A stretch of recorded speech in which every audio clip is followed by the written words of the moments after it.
প্রচুর ভিড়, প্রচুর ভিড়। মাখনের মতো এলো এতক্ষণ। এখানে মূলত 3 বেলা ভোগ প্রসাদ দেওয়া হচ্ছে এখন।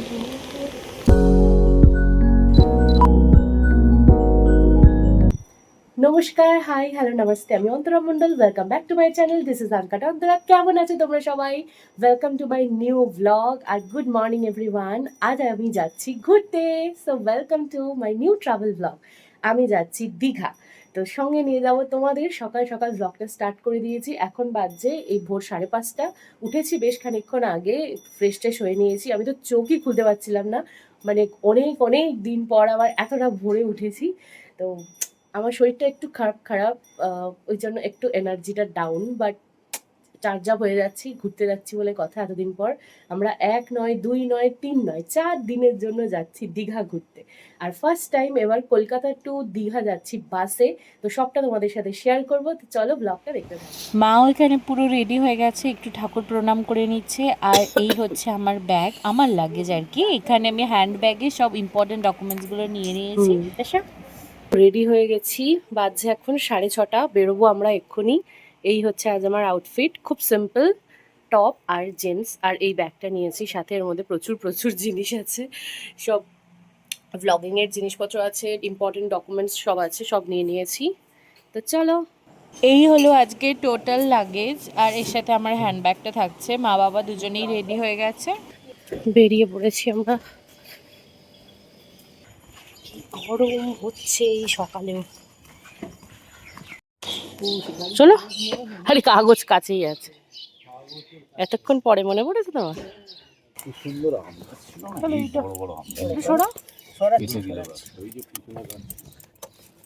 আমাকে বলে ছাটা লোক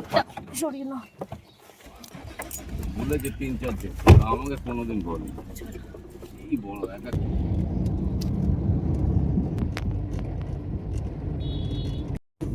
না না, এমন তো তাকে ভোরবেলা ছাড়তে যাবো, ওইখান থেকে ডাইরেক্ট ফোর্ট উইলিয়ামের পাশের রাস্তাটা দিয়ে যেতে সবসময় ভালো লাগে, কিন্তু এত গাছ না, এখানে তো যোগা হচ্ছে না। প্রচুর গাছ। চলে এসেছি আমরা ধর্মতলায় বাস স্ট্যান্ডের কাছে, কিন্তু এখান থেকে এর আগে কখনো বাস ধরিনি বলে একটু খুঁজতে প্রবলেম হচ্ছে আমাদের বাসটা এক্স্যাক্টলি কোথায় এসে দাঁড়াবে। আমি তো অনলাইনে টিকিট কেটে রেখেছি আগে, এবার এখান থেকে যেহেতু আগে কখনো যাইনি এক্স্যাক্ট কোথায় বাসটা দাঁড়ায় বা এসে এখানে দাঁড়ায় কিনা, কারণ আমি কেটেছি WBTC বারাসাত দীঘা ভায়া এসপ্ল্যানেড। এবার কোন জায়গাটায় দাঁড়ায় সেটা বুঝতে পারছিলাম না, সেটা জেনে আসলে এবার যাবো। পেয়ে গেছি জায়গা খুঁজে, বাসের নাম্বারও পেয়ে গেছি। অনলাইনে টিকিট কেটেছিলাম, সেখানে তো বাসের নাম্বার ছিল না।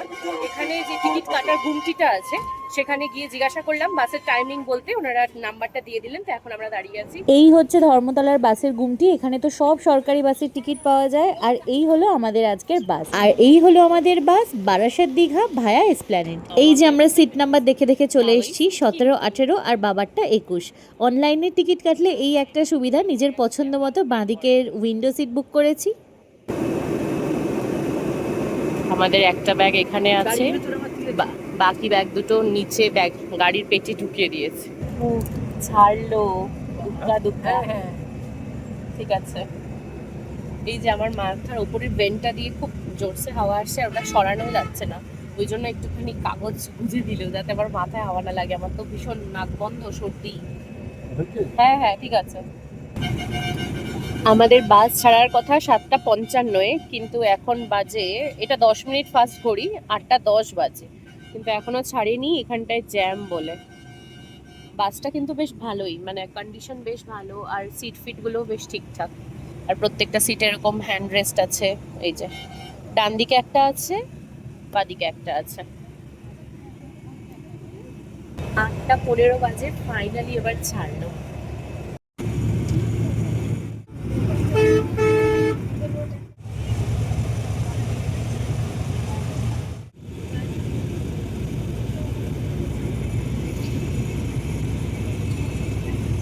খাওয়া দাওয়া শুরু হয়ে গেছে আমাদের। বাড়ি থেকে কেক এনেছিলাম, ওটাই খাচ্ছি এখন। এখন কোথায় আছে জানি না, আমি মাঝখানে একটুখানি চোখ বুজিয়ে ফেলেছিলাম।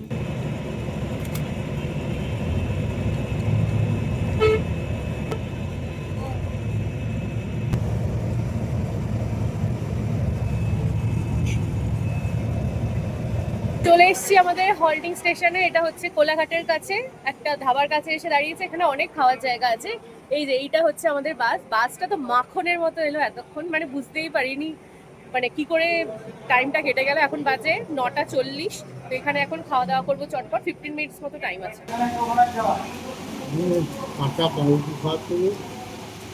ওই তো আলু পরোটা আসছে, আলু পরোটা খাও।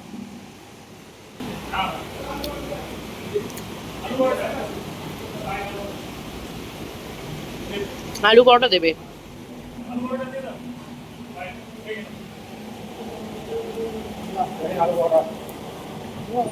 গরম। এই যে আমাদের আলু পরোটা চলে এসছে, গরম গরম, সাথে একটা ঘুগনিও দিয়েছে। এটা 80 টাকা প্লেট আর এটা নিয়েছে 40 টাকা। কি রোদ! খাওয়া দাওয়া হয়ে গেছে, এবার বাসে উঠছি। এই মিনিট 15 মতো ছিল। যে কজন আসেনি তারা দৌড়ে দৌড়ে বাসে উঠছে। এই যে এখানে আমরা খাওয়া দাওয়া করলাম, বাসে উঠে পড়েছে, এই বাস ছেড়ে দিচ্ছে। একটু ফটাফট করতে হবে। এখানে সব কিছুই পাওয়া যায়, পুরি সবজি, ডিম টোস্ট, বাটার টোস্ট, আলু পরোটা, তারপরে চা, কফি, সেসব তো আছেই। আর কেউ জল এগুলো কিনতে চাইলে সেগুলো সব এখান থেকে কিনে ব্যাস এখান থেকে একেবারে ফাইনাল। এবার থামবো গিয়ে দীঘায় আর কি। কোলাঘাট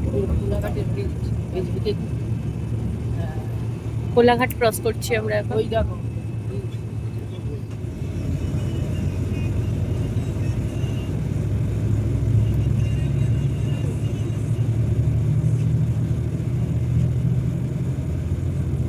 এই যে আমরা চাউল খোলা ক্রস করলাম, এখান থেকে মন্দারমণি যায় আর আমরা এবার চলে যাচ্ছি সোজা দীঘার দিকে। অনেকেই নামলো এখানে। আমি তো মাঝখানে বেশ কিছুটা সময় ঘুমিয়েই পড়েছিলাম। আর মানে এখন অবধি বাসটা অন টাইম আছে, এবার দেখা যাক কত তাড়াতাড়ি পৌঁছায়। যদিও ছাড়তে 15 মিনিটস মতো লেট করেছিল, দেখা যাক।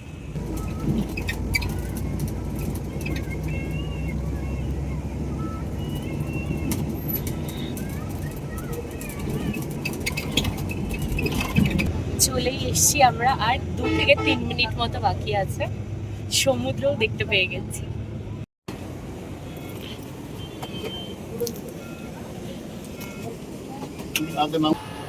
এই যে এখানে টোটোর পুরো একেবারে বাজে অবস্থা একেবারে। আমরা এখন উঠেছি একটা টোটোতে, এটাতে 150 টাকা নিচ্ছে আমাদের হোটেল যেতে, মাত্র 2.5 কিলোমিটার।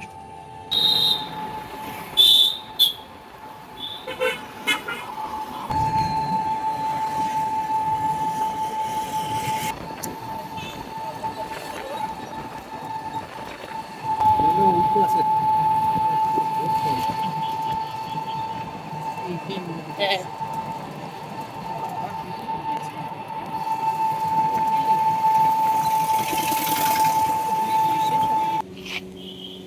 এই হচ্ছে আমাদের হোটেল, হোটেল দেবপ্রভা।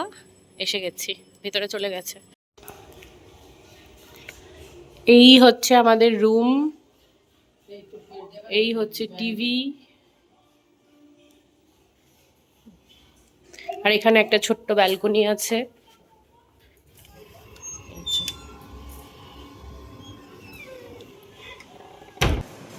ভেজ থালি বলাই ছিল হোটেলে। তো ভাত, আলু ভাজা, আলু পটলের তরকারি, স্যালাড আর সম্ভবত ডাল আছে, ডাল আর চাটনি।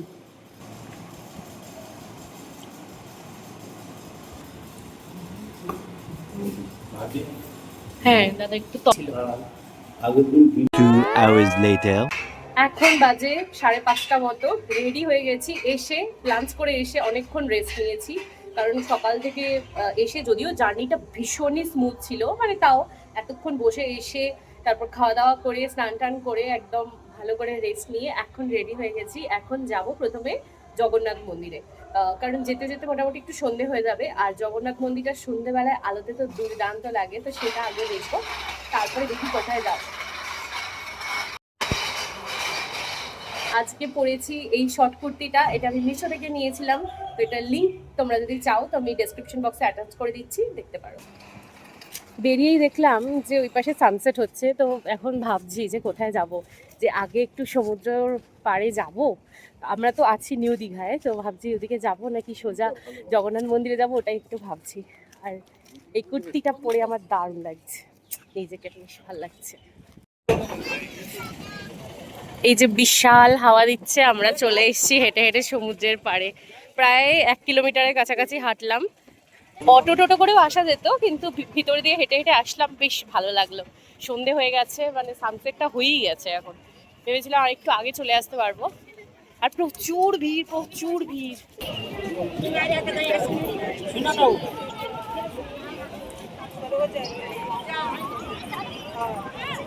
উফ, কি হাওয়া, কি হাওয়া।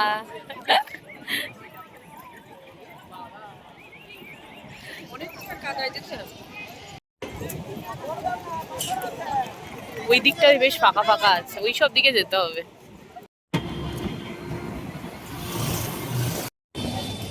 জগন্নাথ মন্দিরে এসেছি, এই যে এইদিকে মন্দির, তবে এই এই হচ্ছে ভিড়, মানে প্রচুর ভিড়, প্রচুর ভিড়।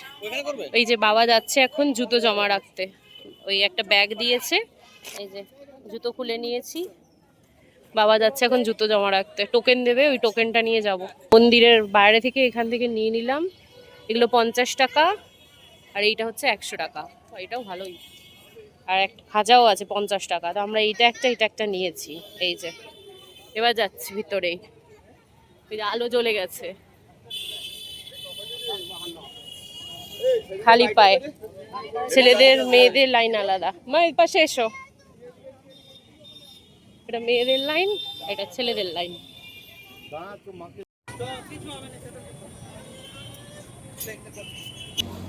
অনেকটা ঘুরে হচ্ছে ঢুকতে হচ্ছে, সম্ভবত এটা আমরা 6 নম্বর গেট দিয়ে ঢুকবো। কত নম্বর গেট দিয়ে ঢুকবো সেটা তোমাদেরকে বলছি। এই যে মন্দিরের আলো জ্বলে গেছে, ভীষণ সুন্দর। সন্ধ্যেবেলায় আলোতে কেমন লাগে ওটা দেখার জন্যই সন্ধ্যেবেলা আসা। হ্যাঁ, 2 নম্বর গেট দিয়ে আমরা ঢুকলাম। এই পাশে ছেলেদের স্ক্যান হলো, আর এই পাশে হচ্ছে মেয়েদের। ভেতরে ব্যাক স্ক্যান হলো, সেখানে ছবি হচ্ছে তোলা যায় না। তো এই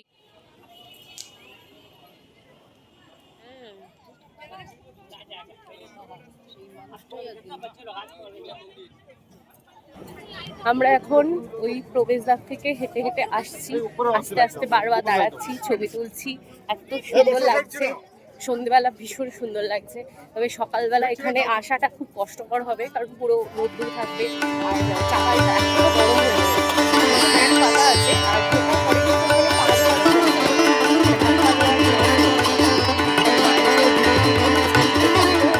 আর আমরা বাইরে থেকে তো কিনে আনলাম খাজা, মিষ্টি, ওগুলো পুজো দেওয়ার জন্য। ভিতরেও একটা ঢোকার ঠিক মুখটায় আমি দেখাচ্ছি জায়গা আছে, কেউ যদি বাইরে থেকে না কিনে আনো এখান থেকে এসেও কিনতে পারো।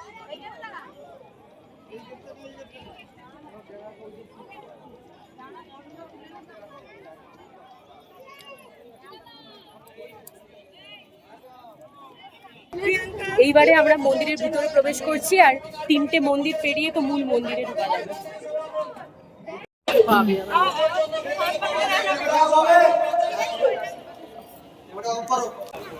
এই যে প্রথম মন্দিরটা পেরিয়ে এলাম, এখানে তো ফটো তুলবেন না করে করে মাথা খারাপ করে দিল। তারপরে এই যে এখানটায় পদ্মপুকুর, এই জায়গাটা বেশ ভালো লাগছে, ভাবছি এখানটা একটু বসবো। বাবা আবার পদ্মপুকুরে মাছ দেখতে পেয়েছে। এই যে এবার এটা সেকেন্ড মন্দিরটা যাবে, চলো ওইদিকে যাওয়া যায়।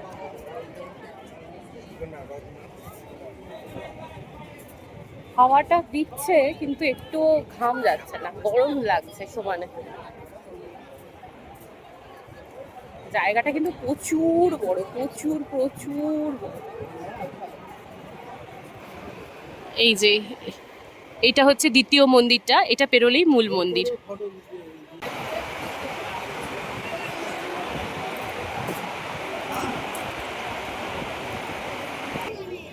সেই ওখান থেকে প্রবেশ করে এই হেঁটে হেঁটে এই 3টে মন্দিরের ভিতর দিয়ে এসে এখানে উঠে এখন মূল মন্দিরের মানে গর্ভগৃহ যেখানে আছে ঠিক তার সামনে চলে এসেছি।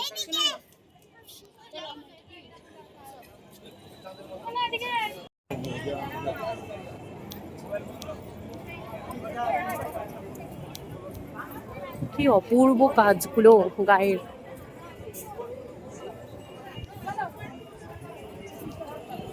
এই যে এর ভিতরে ক্যামেরা একদমই অ্যালাউড নয়, তো আমি বন্ধ করে দিচ্ছি, এক্ষুনি চেঁচাবে না হলে। এই যে জগন্নাথ মন্দির থেকে বেরিয়েই ডান দিকে মা বিমলার মন্দির, পার্বতী দেবী।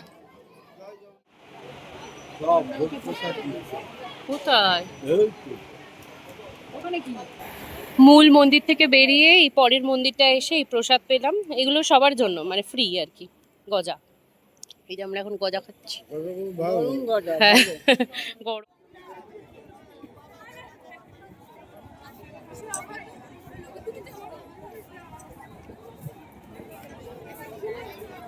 সত্যি মানুষের জোয়ারই মনে হচ্ছে।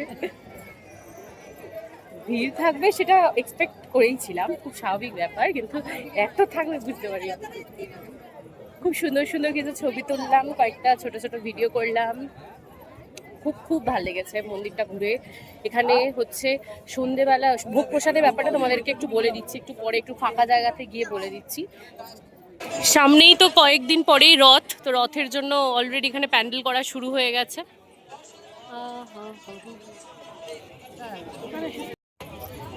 এইটা হচ্ছে হরিনাম মণ্ডপ, এখানে দুবেলা হরিনাম হয়। মনে হয় এই বেলাটা শেষ হয়ে গেছে। আমরা যখন গর্ভগৃহে ঢুকেছিলাম তখন ওখানে আরতি হচ্ছিল, তো আমরা বেরিয়ে তাপও পেলাম। আর এখন ভিতরে একদমই মানে ক্যামেরা বার করা পুরো একদম প্রহিবিটেড করে দিয়েছে। আর খুব ভালো করে আমরা দর্শন করেছি। আর এখনই পুজোও দেওয়া হলো। আমাদের প্ল্যান ছিল যে এখন শুধু ঘুরে চলে যাব, কালকে সকালে এসে পুজো দেব, কিন্তু এতটা ভিড় হচ্ছে এখন, আর রোদ্দুরে এতটা ঘোরা পসিবল হবে কিনা বুঝতে পারলাম না, তো সেই জন্য এখনই পুজোটা দিয়ে নিলাম। তো খুব ভালোভাবে পুজোর পদ্ধতি খুব স্মুথ, ভেতরে গিয়ে সবাই সবার পুজো দিচ্ছে, মানে বাইরে থেকে কিনে নিয়ে যাওয়া ডালা, তারপর ভিতরে এখন একটা টোকেন দিয়ে দিচ্ছে, ওনারা পুজো করিয়ে আবার সেই টোকেনে এনে যার প্রসাদ তাকে দিয়ে দিচ্ছেন। ওই মূল মন্দির থেকে এসে এইখানে হচ্ছে ভোগের যে কাউন্টারটা, সেটা হচ্ছে এটা ভোগ কাউন্টার, ওখানে এখন যাচ্ছি রাত্রিবেলা যে ভোগ প্রসাদটা দেওয়া হয় সেটার ব্যাপারে জানতে।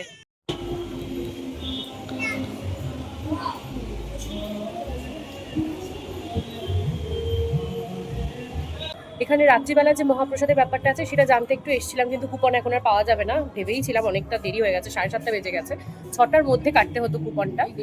আর হচ্ছে মন্দির ঘোরা আমাদের কমপ্লিট, এবার আমরা বেরোচ্ছি। এবার মূল কাজ হচ্ছে জুতো খোঁজা, জুতো খুঁজে বার করা, কারণ টোকেন আছে একটা, শয়ে শয়ে লাখ লাখ না, লাখ না, হাজার হাজার জুতোর মধ্যে আমাদের জুতোর ব্যাগটা খুঁজে বার করতে হবে। ওনারাই মনে হয় বার করে দেবে। এই যে মা এখানে শাখা কিনলো এই দিদির কাছ থেকে, একদম মন্দিরের বাইরে বেরিয়েই। এই যে এটা নিয়েছে 100 টাকা করে। 8টা বেজে গেছে, মন্দিরের দরজা বন্ধ করে দিচ্ছে। এই গেটটা দিয়ে ঢুকেছিলাম আমরা, 2 নম্বর গেট, আর ওই পাশে 3 নম্বর গেট দিয়ে বেরোলাম। খালি পায়ে হেঁটে এখন অনেকখানি যেতে হবে, সেই জুতোর যেখানে জমা রেখে এসেছি সেই মুখ অবধি। আমরা এখন আবার টোটোয় উঠে পড়েছি, টোটো করে আমরা যাচ্ছি এখন হাজি বিরিয়ানি। প্রচুর ভিডিওতে এই দোকানের নাম শুনেছি, হাজি বিরিয়ানি, তো দেখা যাক কি হয়, কেমন হয়। 1 মিনিটের মধ্যেই আমরা সিট পেয়ে গেছি, অর্ডারও দিয়ে দিয়েছি। এখানে হাফ প্লেটের দাম এখন 90 টাকা, আর ফুল প্লেটের দাম হচ্ছে 100, কত দিলাম 160 টাকা দিলাম, 160 টাকা। আর হাফ প্লেটে হচ্ছে একটা চিকেন একটা আলু, আর ফুল প্লেটে হচ্ছে 2টো চিকেন একটা আলু, আর রাইসটা অবভিয়াসলি বেশি থাকবে, তো আমরা 2টো হাফ দিয়েছি, আর রায়তা আছে, রায়তাও দিয়েছি অর্ডার। যে এখান থেকে বাইরে এসব ভিড়টা দেখা যাচ্ছে, আমরা যেখানটায় বসেছি বলেছি।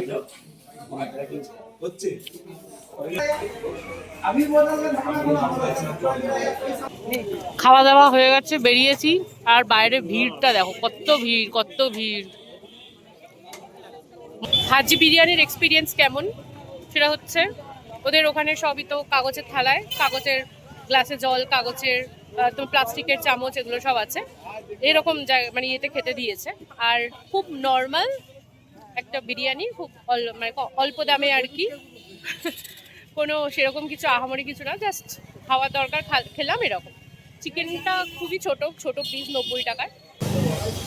খেয়ে দিয়ে উঠে এখন মাছের বাজারে এসেছে। ওফ বাবা, গন্ধে এখানে দাঁড়াতে পারছি না আমি।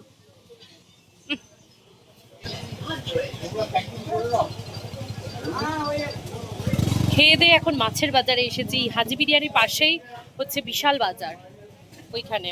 বাবা, খাওয়ার আগে আসলে হতো। রুমে এসে গেছি আর এসেই এখন বিশ্বকাপ দেখছি।